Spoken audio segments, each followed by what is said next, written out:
Imagina por un momento que cualquier sinfonía, por compleja y emocional que sea, puede ser reducida y reconstruida átomo por átomo usando una simple serie de ecuaciones y números enteros. Bienvenidos a El Debate. Un espacio donde confrontamos ideas, a través del análisis riguroso y el intercambio siempre respetuoso de perspectivas. Eso es.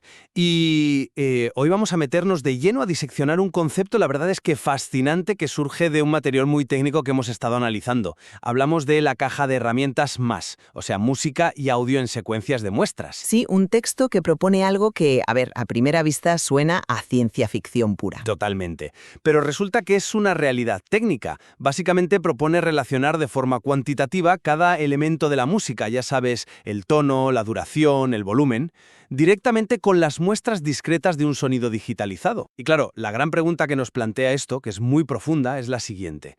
¿Es este enfoque analítico en matemático, que reduce la música a muestras discretas y a la nota como unidad fundamental, un paradigma realmente completo para comprender cualquier expresión musical? Exacto.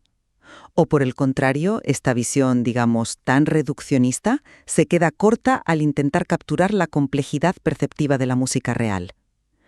Yo sostengo, y estoy plenamente convencida de ello, que esta reducción a propiedades matemáticas es un sistema robusto, asombrosamente preciso y universal, para sintetizar todo desde un simple tono hasta las estructuras más complejas imaginables. Pues yo argumento que este enfoque, que sí, reconozco que es matemáticamente elegante, pero fracasa al intentar capturar la naturaleza emergente, contextual y psicoacústica de la música, porque impone una idea tradicional de lo que es una nota sobre realidades sonoras contemporáneas, que simplemente desafían esa idea.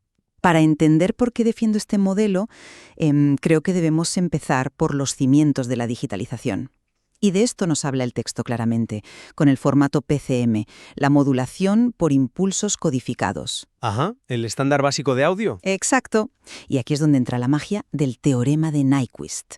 A ver, el límite auditivo humano ronda los 20 kHz, ¿no?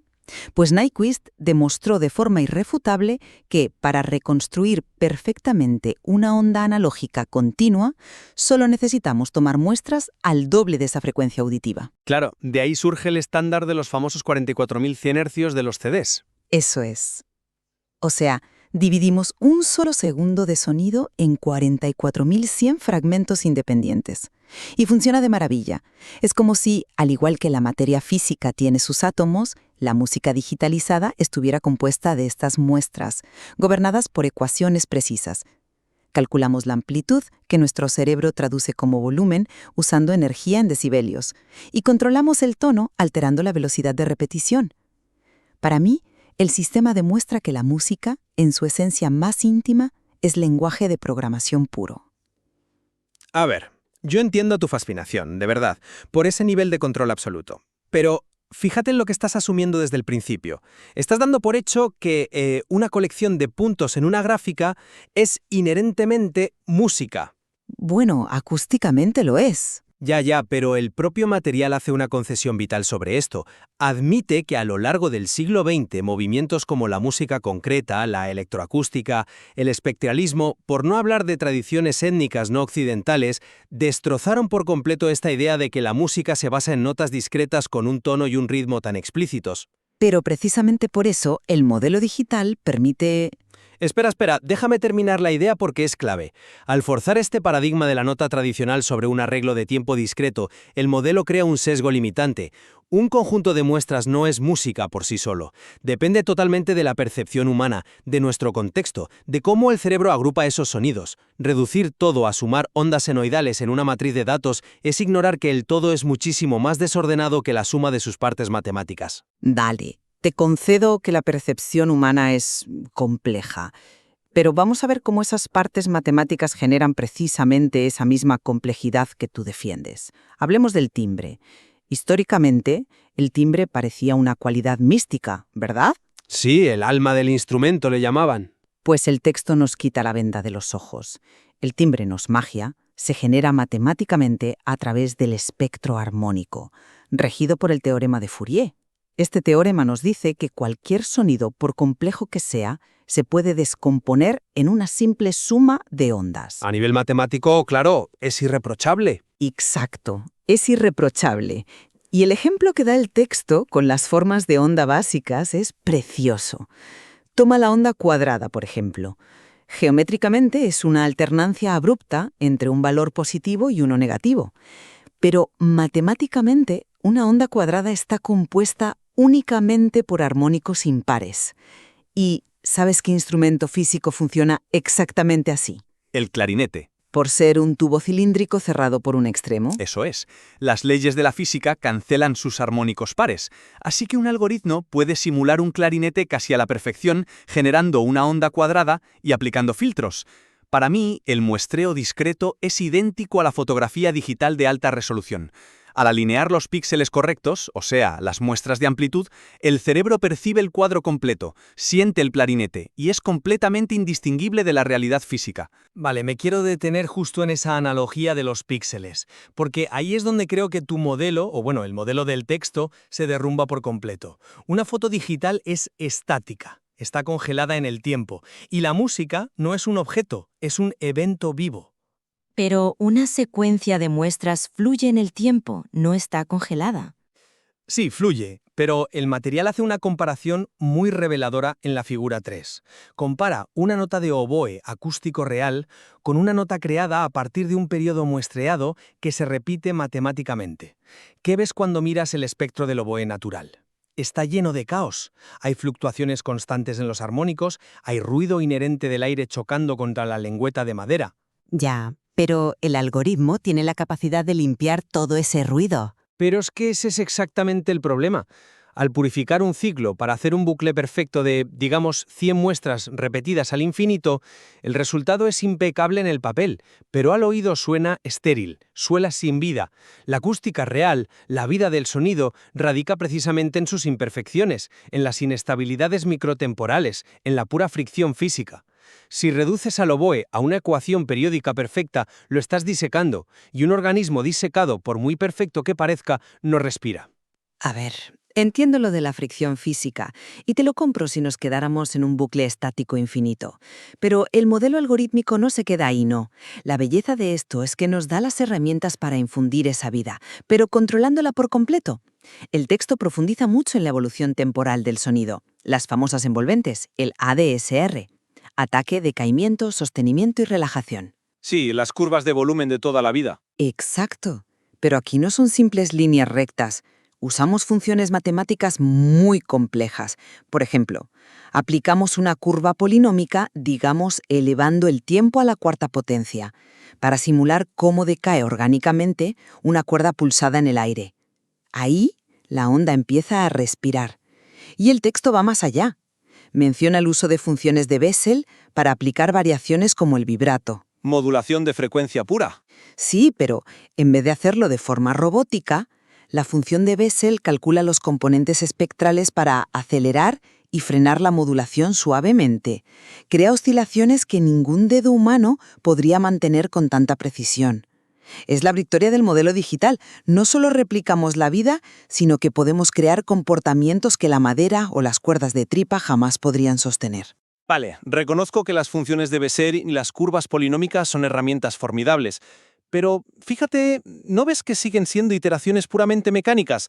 Sí, usas una ecuación de cuarto grado para el desvanecimiento. Pero la cognición humana lleva millones de años evolucionando para detectar sutilezas, para detectar el caos orgánico. Nuestro cerebro sabe perfectamente cuándo le están engañando. Bueno, para evitar eso, el sistema introduce ruido de banda ancha de forma controlada. Ajá, y el texto lo admite explícitamente. Dice algo así como, suena muy robótico, vamos a añadirle ruido artificial. Y fíjate cómo lo hace. Asigna fases aleatorias a los componentes espectrales usando números complejos. Usan ruido rosa, que pierde 3 decibelios por octava, para simular la termodinámica del aire. Y aporta muchísima de esa textura que falta. Sí, pero inyectar aleatoriedad matemática a través de un generador de números no es entropía real. Un vibrato de Bessel sigue sonando a silicio, sigue sonando a código. Cuando un violonchelista mueve el dedo sobre la cuerda, la presión cambia, la fricción del arco varía microscópicamente, el ángulo afecta a la caja de resonancia. Todo cambia de forma impredecible pero orgánicamente conectada. El ruido algorítmico es solo maquillaje matemático sobre un maniquí estático. Creo que subestimas la altísima granularidad de ese maquillaje. Si el problema es la complejidad del mundo real, el modelo puede calcularla, si le damos los parámetros correctos. Llevémoslo a un campo donde este modelo brilla de verdad. La espacialización. Escuchar música no ocurre en el vacío. El texto aborda la psicoacústica con pura geometría para colocar el sonido en el espacio. ¿Te refieres a las diferencias interaurales, supongo? Exactamente. La ITD, que es la diferencia de tiempo, y la IID, la diferencia de intensidad. El sistema razona así. Sabemos que el sonido viaja a 343 metros por segundo en el aire y que tus oídos están separados por unos 21 centímetros y medio. Por tanto, si un sonido viene de tu derecha, Llega antes y más fuerte a ese oído. claro, es física básica. El algoritmo toma las muestras, retrasa una fracción de milisegundo las del canal izquierdo, atenúa un poco la amplitud y tu cerebro percibe una espacialidad tridimensional perfecta. Usamos fórmulas matemáticas exactas para colocar al oyente en un auditorio virtual sin tener que mover ni un solo ladrillo físico de la habitación. Otra vez te vuelvo a comprar la geometría básica. Pero el propio texto admite lo que está dejando fuera. Reconoce que usar solo el tiempo y la intensidad es una simplificación drástica, porque ignora por completo las HRTF, las funciones de transferencia relacionadas con la cabeza. Que son los filtros naturales de nuestro cuerpo. Eso es.